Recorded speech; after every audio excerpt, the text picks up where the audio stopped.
Hi, everyone. Welcome to Cup of Jen. I'm so excited to have you here. We are just trekking along. We're just making more episodes, doing our thing despite this whole COVID-19 situation. So, I actually think that one of the benefits of doing a podcast right now is that people are more accepting of Zoom conversations. And because they are more accepting of Zoom conversations, we are able to connect with people all over the world. And so right now, I have a very special guest on, and her name is Charlotte Denton. Welcome here. So I good to am be here. What are you drinking? Because this is Cup of Jen after all. So we always have to talk a little bit about what we're drinking. For those who are watching, you will see our cups. I happen to have it's one of the Starbucks like around the world cups. It is a England cup, which is amazing because I don't have an Australia cup, but when I get one, I will bring that back. But for now, the closest I could get was England, which Charlotte lived in England for 2 years. So it's cheers. And it's just Tetley. Sometimes it's just basic, basic tea. What are you I drinking? I made myself a London fog because London fogs don't exist in Australia or the UK. So They don't exist in the UK? no, you can get an Earl Grey, but a London fog, they look at you. They're like, even it's the Starbucks in the UK. They're like a London fog, and then you try to explain it to them, and they're like, and it's just an Earl Grey tea that they end up giving you most of the time. But I know I'm shocked. I knew I you had told me they didn't have them in Australia, but to not have them in London. London. The London fog. I know, I know. So yeah, Wow. So we made that up. Okay. must have the North Americans. I think so. That reminds me of, I didn't know this till recently, but shout out to Vancouver since that's where we're from. The California roll was made in Vancouver. Was it? The California roll. Apparently, this is something I just learned. And I was like, what? I thought, if anything, that would have to be made in California, as the name would state. But apparently not. So there it is. So London fog, not from London, guys. Now you heard it here first. The scoop is, I think maybe first question we can just go right into. Let's just jump in, right into podcast. What Tell me about yourself and kind of like who you are, your artistry, how we met. Let's go. Right. I am Charlotte Denton. I am currently living in Australia, but for the past 2 years, I lived in London, England, where I pursued the performing arts. And before that, I was living in Vancouver Island, on Vancouver Island. And before that, I was living in Australia. And before that, I was living in Vancouver at Trinity Western University, where I met this gal. We were both getting our BFA in acting.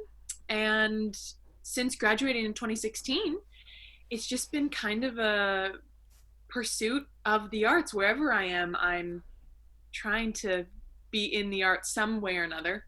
Mhm. And I think I have. In every place I've lived in the last 4 years, I have pursued, like when I first moved here, I just did TV. When I moved back to Canada, I just did theater. When I moved to London, I did all of the above, even stuff that I'd never done before, like voice work or modeling. And then Mhm. now that I'm back in Australia, I'm doing some wearing some other hats creatively that I've never worn before. So each place has definitely shaped me and given me more perspective and sharpened my tools as an artist, which I'm really Mhm. grateful for. Something that you just kind of talked about is that you've actually gotten to do art in all sorts of ways over the Yeah. past few years. Did you expect that when you graduated, like university? Did you set out to be like just an overall artist, or did you expect to be one thing? I definitely just wanted to be an actor. Yeah. I had no intention of creating my own work, which makes me really sad to think about little Charlotte now Mhm. because I was limiting myself to all the opportunities that were Right. possible. So no, just I truly my intention was to graduate and audition. Yeah. And when my agent phoned me, if I got the role, that's what I would do. And then and that now that I'm 4 years older, I look back at that just way of life. And I'm just saddened because that's just so not who I am or what I think my life is meant to be. Right. So I'm very grateful that in the last 4 years, I just through all my moving, Right. I discovered that there is so much more to the arts and performing than just being an actor, which is amazing, but it's not the end all be all for me, at least. I have found personally, like, that just through being an actor and wanting that to be kind of my main thing, that it has actually pushed me into other directions out of almost like necessity. Totally. But then the joy has come from that because, you know, and I think it's interesting what you said, like, depending on where geographically you were, things Yeah. kind of changed. So how come just TV in like Australia, for example, or like how come London was able to offer different things? Like what was sort of the driving thing with that? Yeah, I think for Australia, when I moved here a month after graduating university, so I Mhm. still had that mentality of like I am just an actor. So Right. I just got an agent, and the agent got me auditions for it's a soap opera called Home and Away. Yes. Knows it in North America. It's actually huge in the UK. No, Yeah. I um I love that though. you know what? Great experience. It was an awesome experience for me. So I did 3 episodes of that, and then I did a web series, and it just there's so few opportunities in Australia in terms of theater. There is some, but it's very it's hard to get into. Right. Like you can tell that there it's like a bubble. And so I just was like, well, I just want to be an actor. So I guess I'll just do what my agent told. It was again very much wasn't willing to wear multiple hats. I just thought I was capable of being an actor. Hmm. So then when I moved to London, it was just like the opportunities were endless. And not even, I actually got more work for myself when I first moved there and wasn't represented by an agent than I did when I got a film and TV agent. Wow. Which is wild to me. I think I'm not saying that all agents, No, no, no, no. but that's just how many opportunities there are in London Right. creatively. Yeah. And I think I also got really involved with my church, Hillsong London. Yeah. And the people who are creative in within that church, they're, Tina Turner in the Tina Turner musical and in Les Mis and creative directors on the West End and in Mhm. BBC drama. So it was In BBC drama. Sorry, that one hits me. I so don't know why. was huge. Where did the tide sort of shift for you that it was like you were going to go after your own work as opposed to waiting for an agent to find you work? Mm. Was it when you moved to London? Do you know the first time that really shifted for me was Vancouver Island, 2018. I just shortly after getting married, Mhm. and you and I created that one woman show. Yeah. That was the first time because I was offered an opportunity at this lovely little cidery up island. I can't express how precious it is to do a Christmas show. And I I think I called you or I messaged you and I was like, Jen, I have this opportunity. Will you be a playwright and will you direct and maybe act in it? And you're like, okay, okay. On the island. That's right, on the island. Sure, sure, sure, sure. I'm from the mainland, but it's okay. We were just chatting. It felt right that it would be a one woman show and that you would write and direct it. And it ended up I didn't realize how successful it would be. So it ran for 5 weeks Hmm. and it was completely sold out. They wanted us to do more shows, but just because of timing and Christmas, we didn't end up doing it. But like to do something that I was a part of creatively was such a new experience for me that I just fell in love with. So I would say that one. Yeah. That was really and then just 2 months later I moved to London. So I had that new perspective. And then to come to a place that there's just so many opportunities really pushed me further into that mindset. Okay, so I'm going to jump on that because I think that is a very key point. I won't say there's no art on the island, but just talking to professional artists from the island, there's not like to the level of probably what people are looking for to sustain a career on. I mean, Not at there's all. Shemanis Yeah. Theatre, there's some other theaters in Victoria itself, but for the most part, there's not as much. Yeah. If you were to live on the island as an artist, you'd have to be commuting very often back and forth to Vancouver. Yeah, right. It's that's how little is there. And yet, what was so funny is you were going to be there for not a well, we actually didn't know how long at that point. It was sort of you were thinking about London, but it hadn't been approved, hadn't gone through. You actually were applying for Canadian visas for Jackson. Jackson, by the way, we're just going to shout out Jackson. That's Charlotte's husband for those of you who don't know. What up, man? Love ya.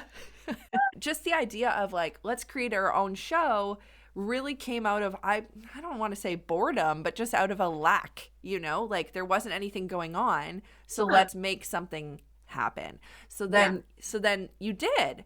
And then what's funny is during that time, there wasn't anything happening, but then you were set up, I would say, and your mind had sort of switched focus and reframed for then when London came, where the opportunities were there. So my point is like you go from basically no opportunity, but like putting your mind in the right space to then having opportunity and being prepared for it because you already did something with the lack. Oh my word, totally. Performance artists, we can't perform traditionally right now. And so there is sort of a lack, as it were. Absolutely. And so just thinking about your time in that sort of space and then deciding to create a show and now where everyone is kind of at, where we're all in that kind of mind frame, do you have any like advice or thoughts that you might give to somebody who's feeling like stuck at home and just like, what do I do? How can I express myself? Does that make sense? Absolutely. I think for many artists, specifically ones who do love the stage, the performing arts, Yeah. there's such a deep joy about why we do what we do. So much of it has to do with that we love story and we love the process. But honestly, it comes back to the joy it brings us to be a character, to recite a monologue, to sing a song. And so for me, this time has reminded me just about the joy. Just do it for the joy. Don't do it because you have to prepare for an audition, because, you have something coming up, because that is going to happen. So but the thing that we have to remember as well, especially as singers, it is a muscle. And if you're not using that muscle, it will not work as well as you think it should when you come back to it, when this whole thing is over. Wow. His name soon. And you'll be like, what the heck? But the same goes for acting. And so it's seriously, you could open your favorite book and just start reading it. Little Women. Open it up and start reading the different characters. Have fun with it. Call a friend. Or take this time to, maybe you've always wanted to create something. I mean, that's what you and I are doing. We're creating something in this time. Mm-hmm. So, but it's coming back to I think when you approach it from a like, oh, there's lack, there's nothing going on, there's just no motivation. But when it's like, I really miss going to those acting classes, or I just actually miss auditioning, even though auditioning is not the easiest part of being a performer. It was an opportunity for me to actually use my gifts. Okay, well, what's stopping you from, for me, I'm living in a house with all my with my family. Mm-hmm. So my brother-in-law, and I kept putting off singing because I was like, oh, I don't want to bother anyone, because if you're a professional singer, you know that the singing warm-ups are, they're so weird. They're like, you know what I mean? Like nasal and weird. And I was almost embarrassed for them to hear that, which is so silly because they know that I'm a singer. And finally my husband was like, you gotta sing again. Like, even if it's just for you and for the joy of it. And so I did, actually, for the first time yesterday in probably 2-3 weeks. For no reason. It was just, I did my warm-ups, I sang some songs, but the joy I felt. Mm-hmm. But at the same time, I'm sharpening my gifts so that when I do have an audition, I'm ready. Because I'm like, oh yeah, I've actually been practicing this song in my bedroom because it's really fun. Right. Do you know what I mean? Right. Like, it actually all works together. I mean, we are our product. So Mm-hmm. it's such a fine line of like the ego can just so get right there Wow. in your face. But when you're doing it for the joy of it, it's not about the ego, it's about the joy. It's about the fact that, like, I did nothing, literally nothing to get this gift of singing and storytelling. All I can do is steward that gift. Mm-hmm. I had nothing to do with getting it. So then but because you're doing it for the joy, you're reminded of that truth, that very, very like in your face truth. So your ego immediately has to go, like runs away crawling, because it's not about you.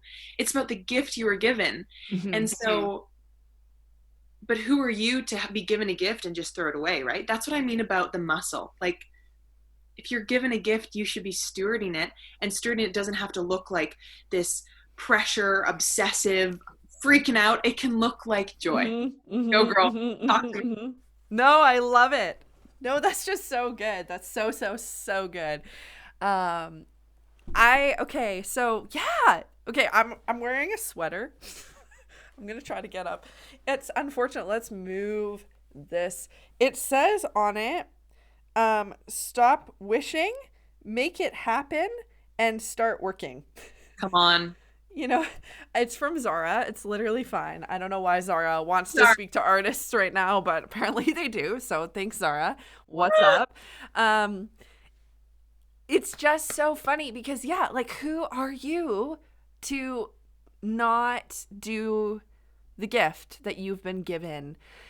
Honestly. I totally relate to, like, I have compassion for people who it's really difficult because they don't have support systems in their life, or things, people championing them on in their gifts, which is also partly why I really wanted to create this podcast, because I want something to be encouraging. You creating this podcast with the intention of helping people who need that support system creatively. Mm-hmm.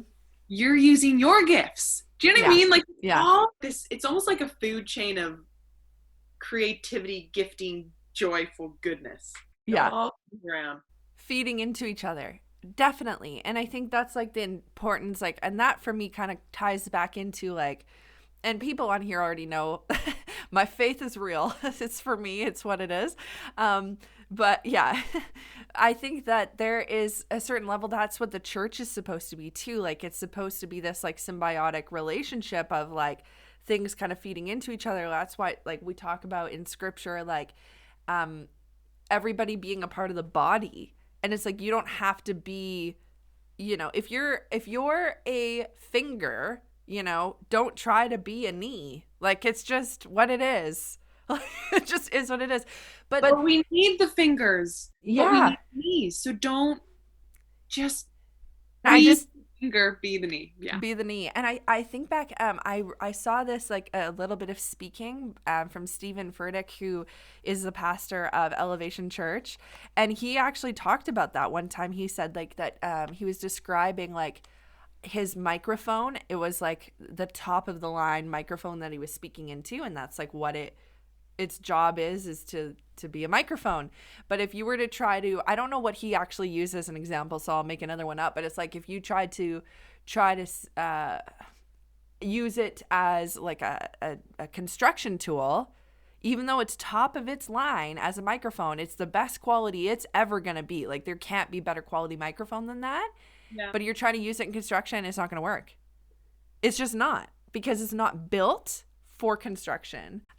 People will sort of create excuses for why they can't use their gifts, and like sometimes even blaming God in the process, like sometimes even bringing him into it and just saying, well, maybe that's not actually God's will. You know, maybe that's not actually blah, blah, blah, whatever it might be. And I'm just like kind of wondering, like, if that is actually connected to fear in some capacity, where it's like, maybe I'm not good enough, or maybe I'm not worthy of the gift, or something like that, where there's some kind of other thing going on where people stop short.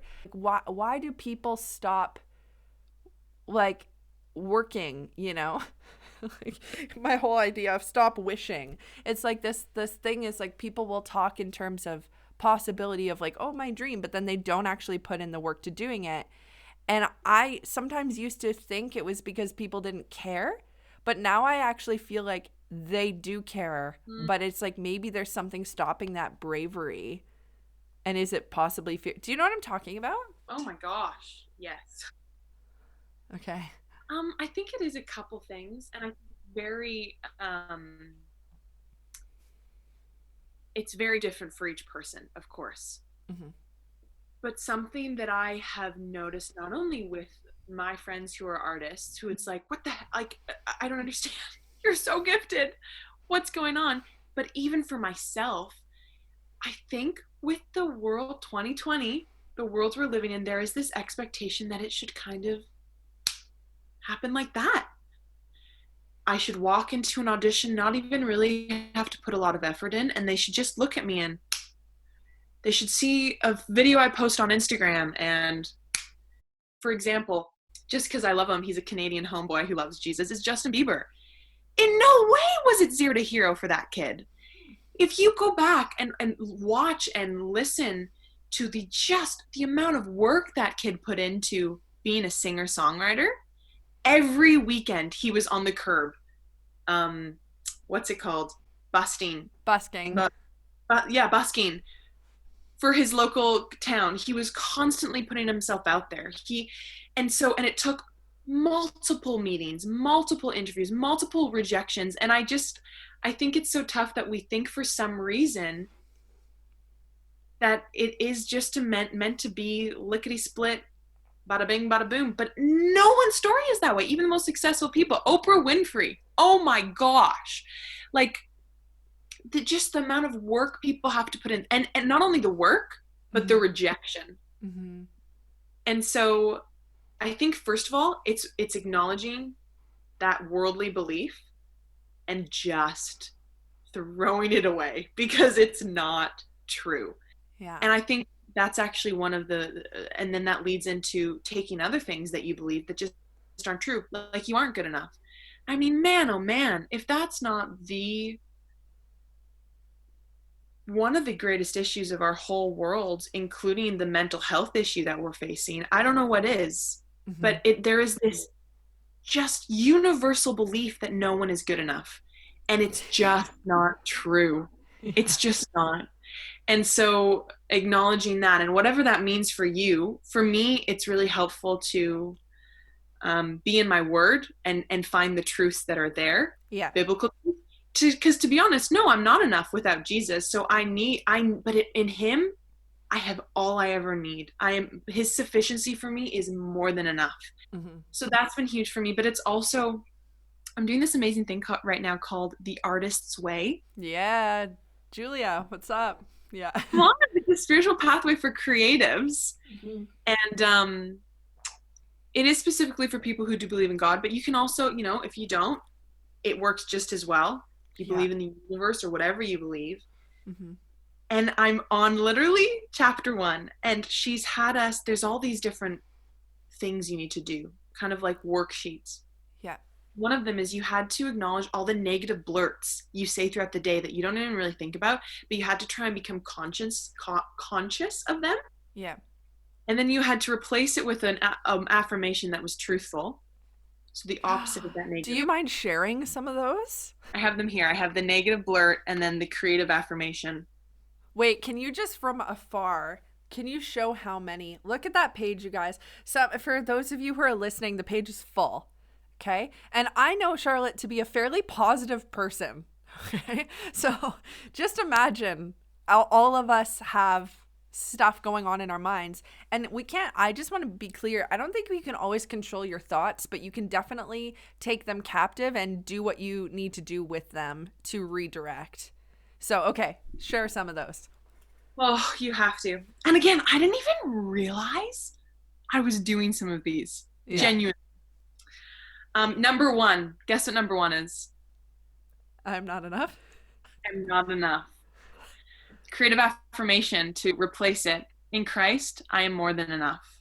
Next one. My voice isn't good enough. and I will never be a professional singer. All that I seek is already within me, was my creative affirmation. Listen to this one. I really didn't know I felt this one, Jen. I'm too old. I missed my time. Wow. How old are you, Charlotte? I'm 20. I just turned 20. Well, not just. 3 months ago, I turned 25. You just turned 25. But that I'm was too the old. main thing I was Yeah. telling myself. Imagine someone who's 45, someone who's 65. If you are 70 years old, it is not too late to start using your gifts. It's just not.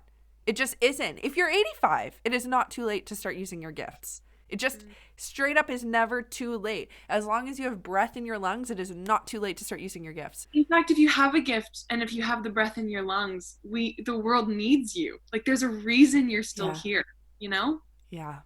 Um, It's intentional. oh, this was a big one that I again didn't realize. I'll never make something as good as you name it. The Office, or an amazing film that I love, or an incredible Broadway show that I love. I will never create something as good as that. And my creative affirmation to replace that is, I'm a channel for God's creativity and my work comes to good. I'll never really make it. Creativity is the creator's will for me. I'm wasting my gifts.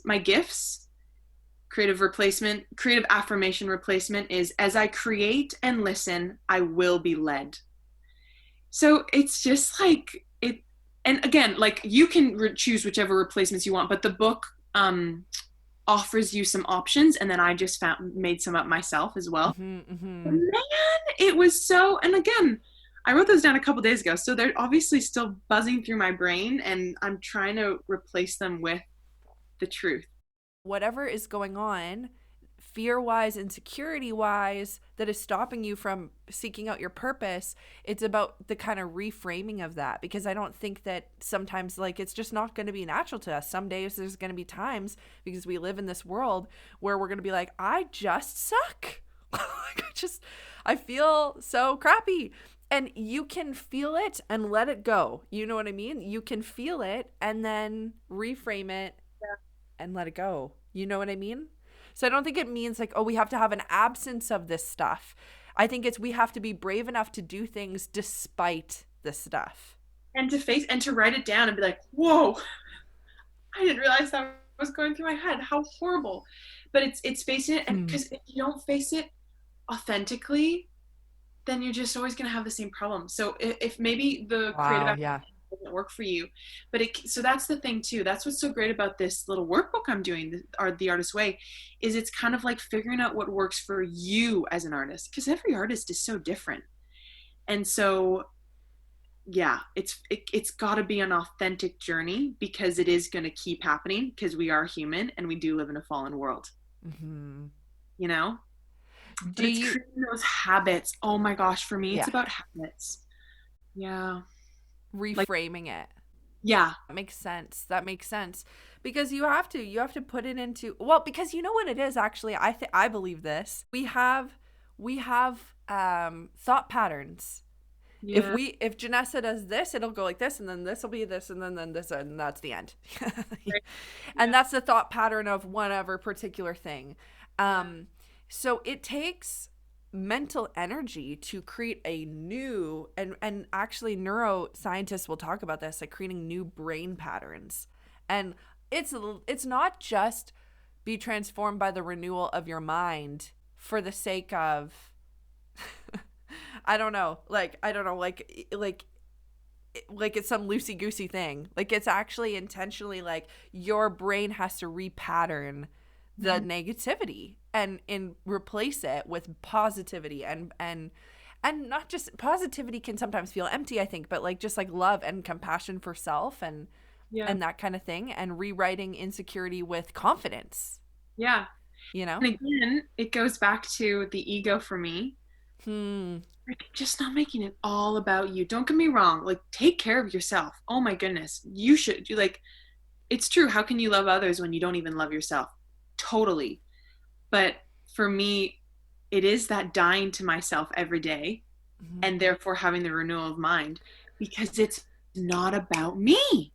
Do you know what I mean? But as soon as I make it about me, it's like I go down a spiral of, oh, well, I'm never going to be good enough, or I'm not pretty enough, or I don't sound, it's almost like when you make it all about yourself, this is how big you can see.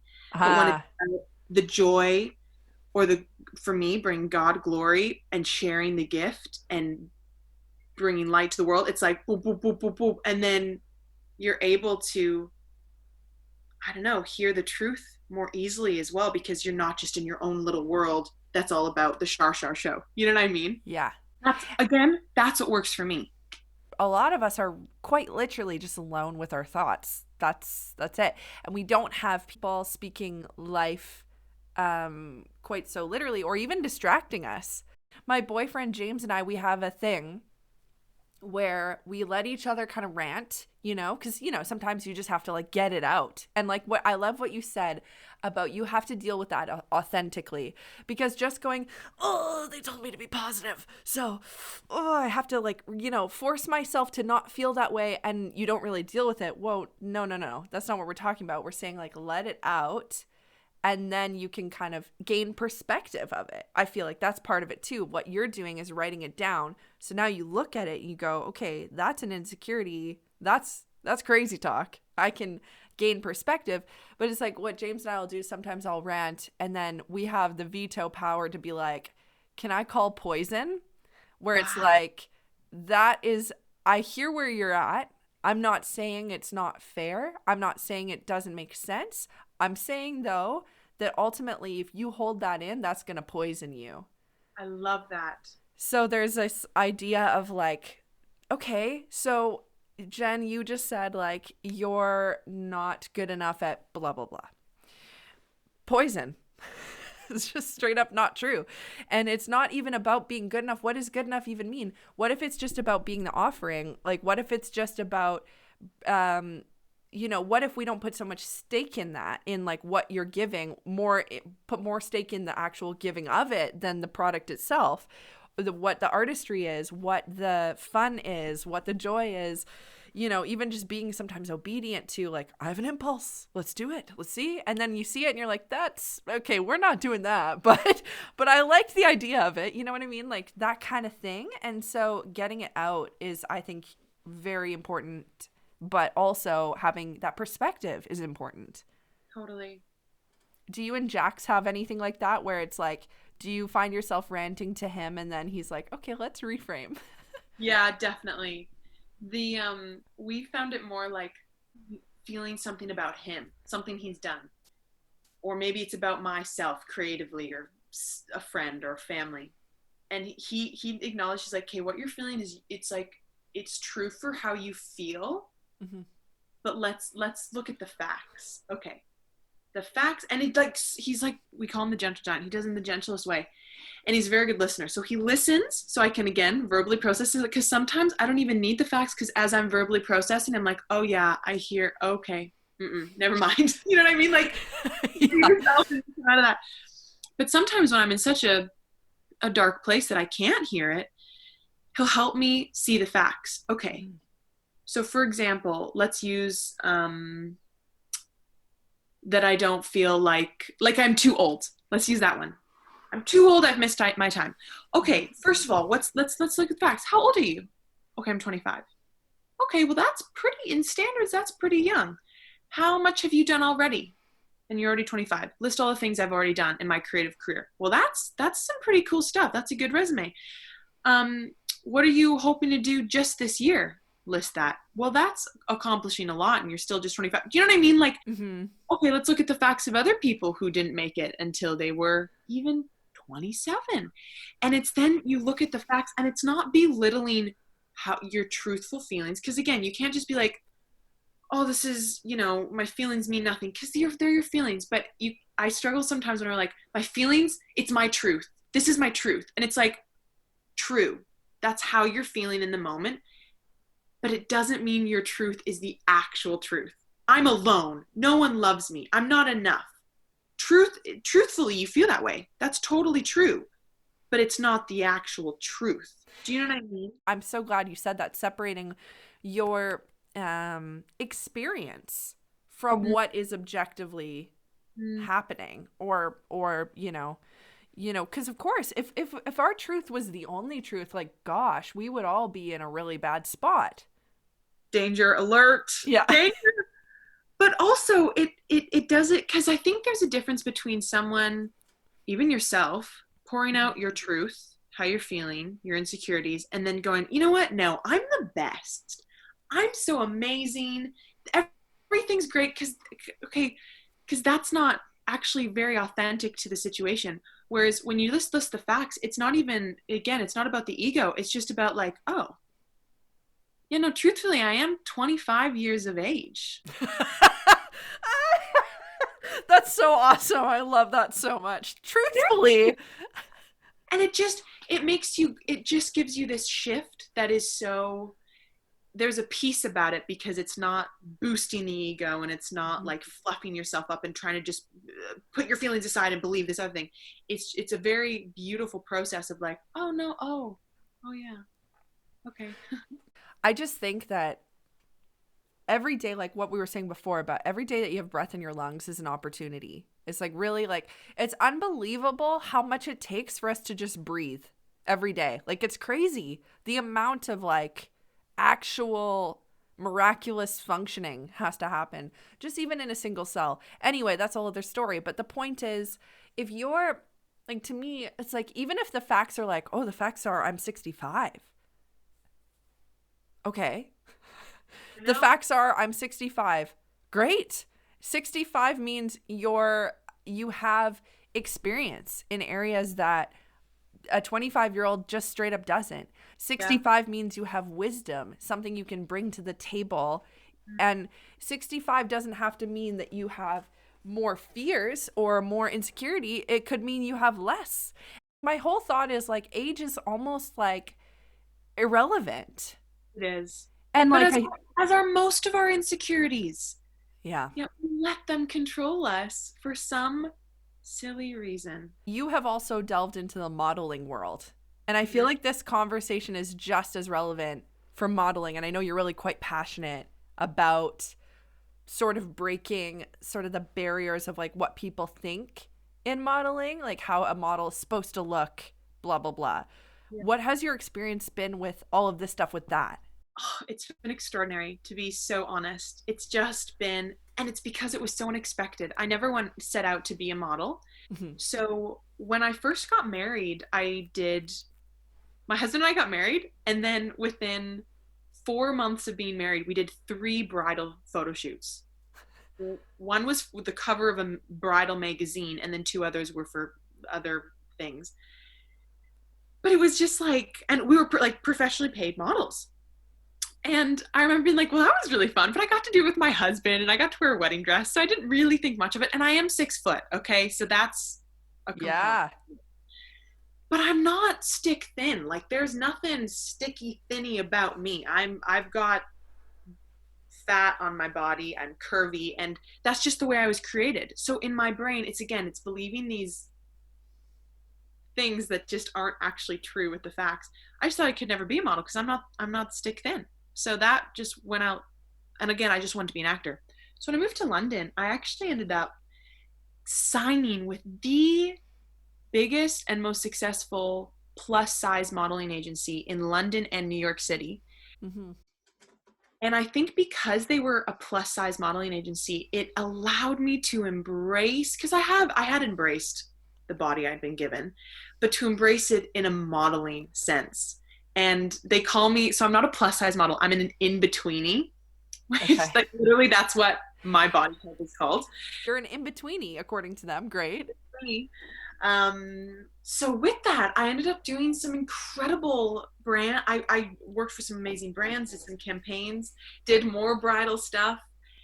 And it was so extraordinary because I got to be around like-minded models and artists who totally embraced the body they'd been given. And I can't explain to you how empowering that was.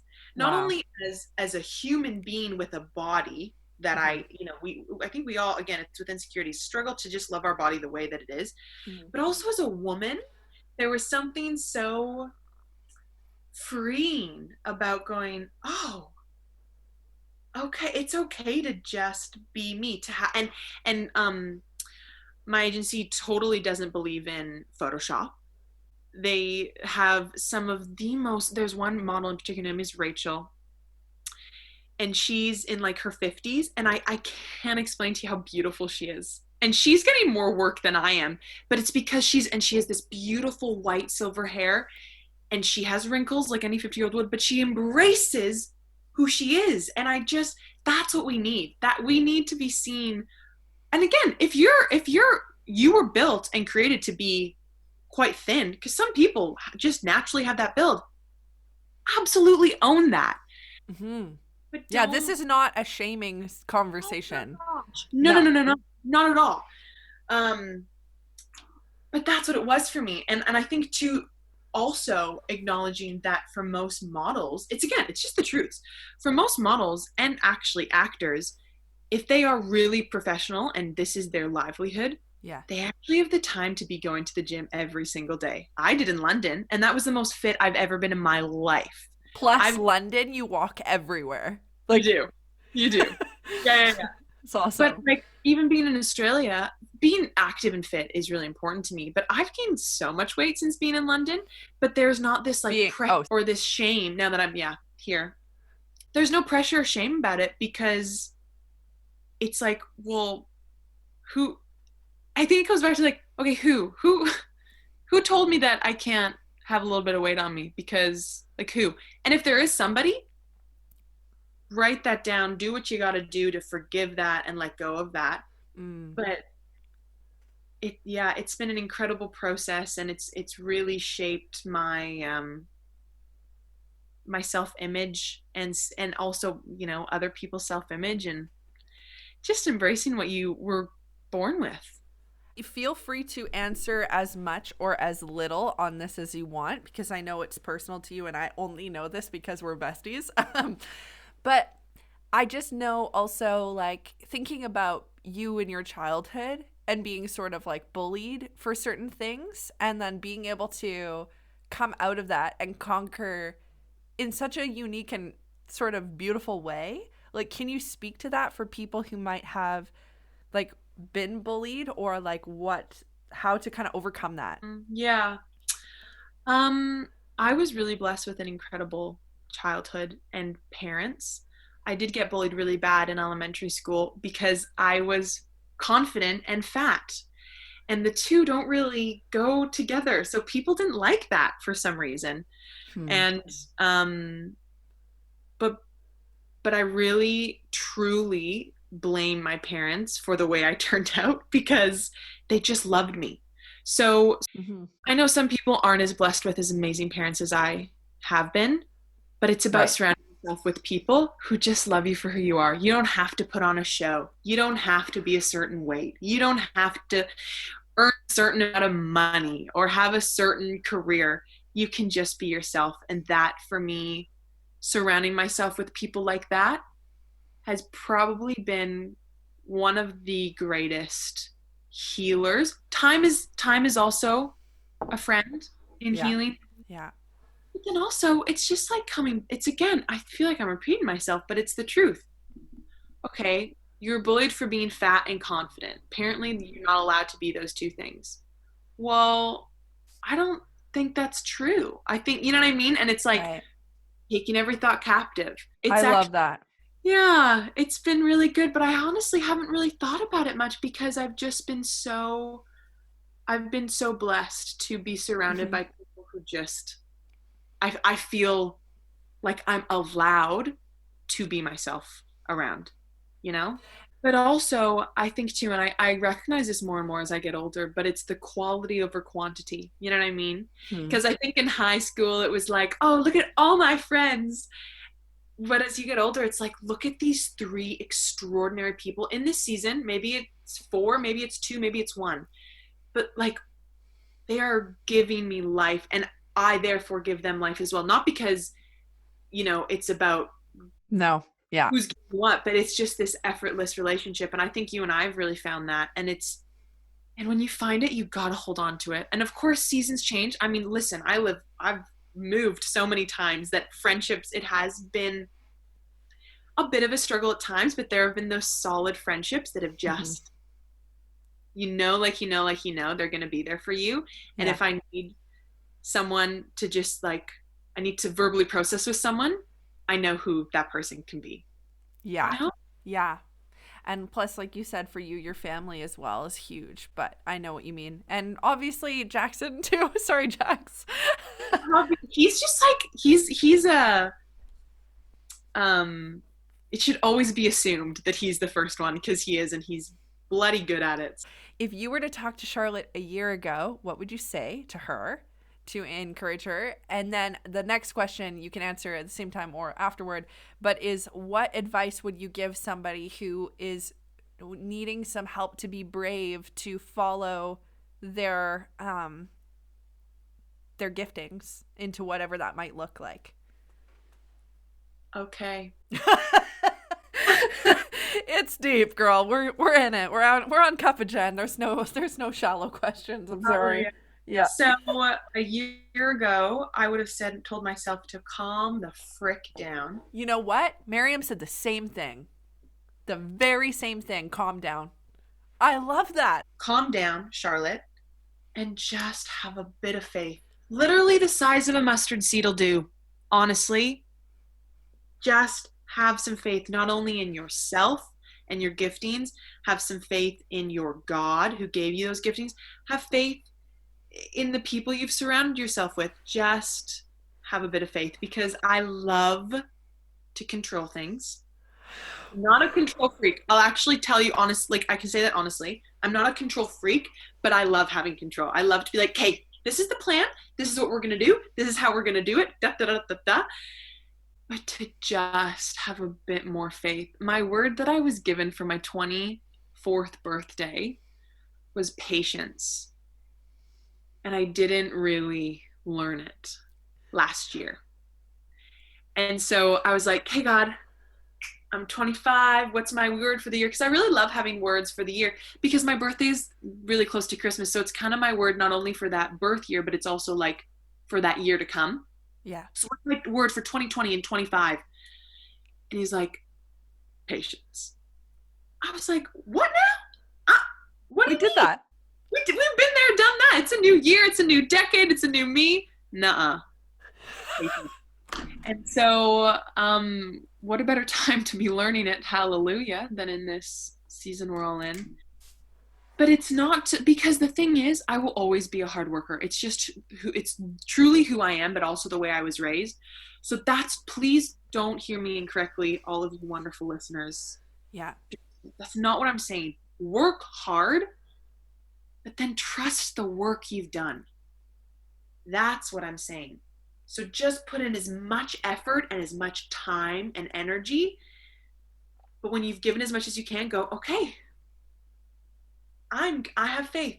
I have faith that I've done my part, and that if it's not going to happen, it's not meant to be, or if, the door doesn't open, that's okay, because I know I did all that I can. Mm-hmm. And I think recognizing too that, any anxiety just never is from the Lord. He's not a confusing God. And so I would get so anxious about stuff. And I'd be like, oh, obviously this is a sign I'm not doing enough, or I'm not enough. No. Keeping accountable, yes, working hard.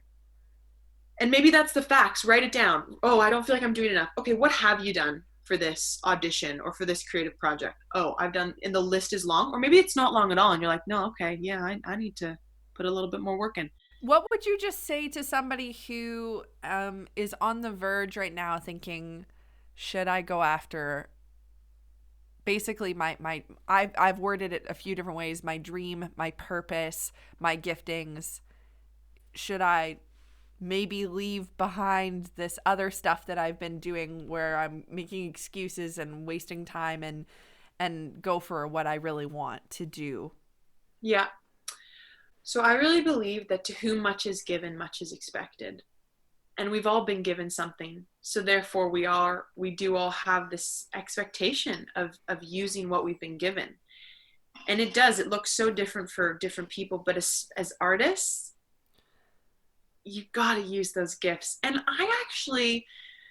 so I used to have the belief that if you were given a gift creatively, that's all you were supposed to do with your life. But I've kind of shifted over with aging that it's like, actually, it's okay for that to just be like your greatest hobby. Yeah. Because you really need to be so realistic. I mean this with the utmost hope and encouragement and love. But you need to be so realistic when trying to pursue the arts as a career. And it just cannot be about the money. It cannot be about the success or the fame. It has to be solely about the art. The love of it. So if you're okay with being broke and living paycheck to paycheck a lot, and there to be a lot of instability, but your desire to use your art and use your gifts outweighs it, go for it. But if you're like, I actually can't, like I will have panic attacks every single day if that's my life, then for me, this is what it all comes down to: peace. Where do you have the most peace? Well, you're probably not going to have peace sitting on your couch, working a job you hate, wishing every day that you were an artist. So then what's going to bring you peace? Is it going to be solely going after your art form? You got to figure out where your peace is going to come from. For me, I have no peace not going after it 100%. But there's some people who can go after it, be in every community theater, play that there is, and that is the joy for them. And their job that pays the bills, it's not their dream, but they're okay with that. And it's not like oh no, they're actually being really comfortable. No, genuinely, they're okay with that. And all the power to you. I think we're all so I think that's another thing with our media, the social media world, is we think we're supposed to be exactly how that person's success story was, but all of our stories are so different. So don't be afraid to live your story, but it's got to be, for me, it's about peace. So where's your peace coming from? Wow. So I just think this is so good. Like the piece, like sometimes, like, yeah, what you said about thinking it was going to look like somebody else's success story. That's so interesting because we really, really compare. We really do that. And it really feeds into the insecurity, which we were talking about. And yeah, it's sort of all looping back together, this whole conversation, because it's like, actually your peace and your happiness, like, will look different from somebody else's. It's just like, why would you ever assume it'd be the same? I know. And why would you settle for less, actually? Do you know what I mean? Right. Why would you settle for anything less than peace and joy? So I'm going to end with a quote here because we just went with Stephen Furtick before. So here I am. It's from a sermon he gave. I'm just going to read it out. Go! No.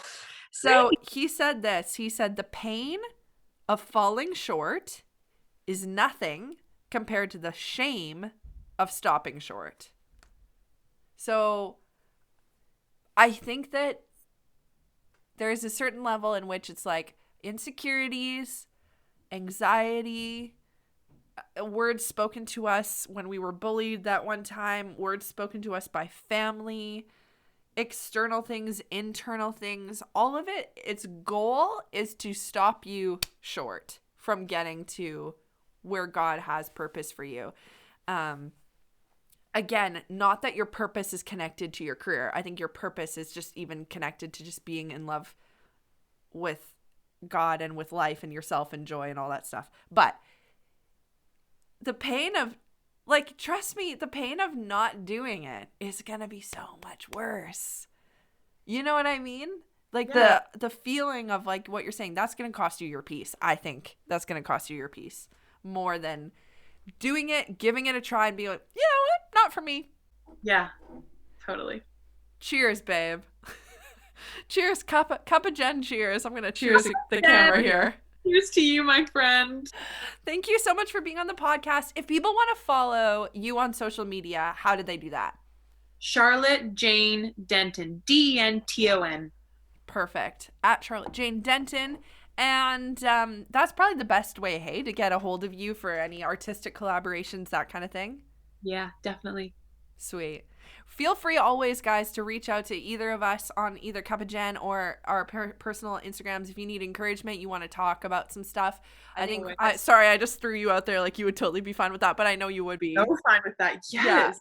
Yeah, we love talking, we love helping, and we want to encourage you. So I just give you guys encouragement and blessing over the rest of your day. Whoever is listening to this podcast, I hope you have like an amazing, creative, and fun-filled and joy-filled and peace-filled day. And don't feel bad about anything, like decisions past. Like, this is a new day. We're going to start fresh. You can do what you want to do. It's okay. God has you. Okay. Always. I love you. Love you. Bye.